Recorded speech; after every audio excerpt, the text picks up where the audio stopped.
Perhiz kılgan Allah'tur Eşrefi namazini Rahmet kıldı bizlerge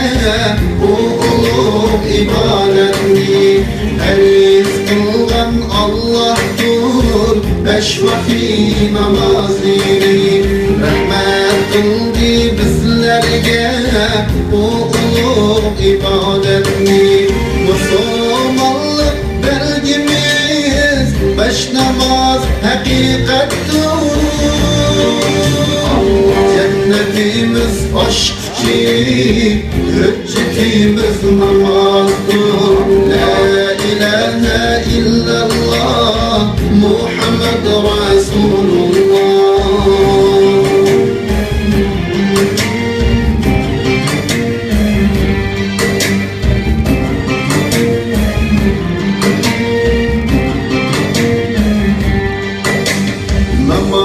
Kılgan Adem'ge Allah rahim kılsın Dünya ve ahirette mengü nicat tapsın Namaz kılgan Adem'ge Allah rahim kılsın Dünya ve ahirette mengü nicat tapsın Beş namazın behrini hemmimizden gürelim Namaz, roza, zakatni Tolluk ada kılayım La ilahe illallah Muhammed Resulullah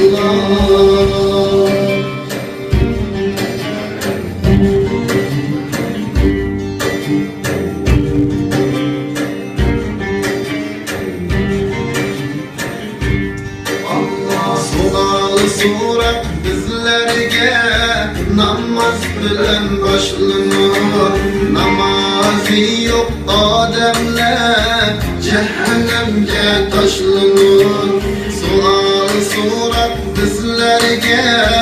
namaz bilen başlanır Namazı yok ademler cehennemge taşlanır Namazdan cenneti hem başlanır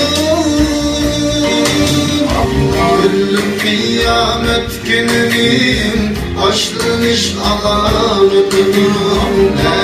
ilahe illallah Muhammed Resulullah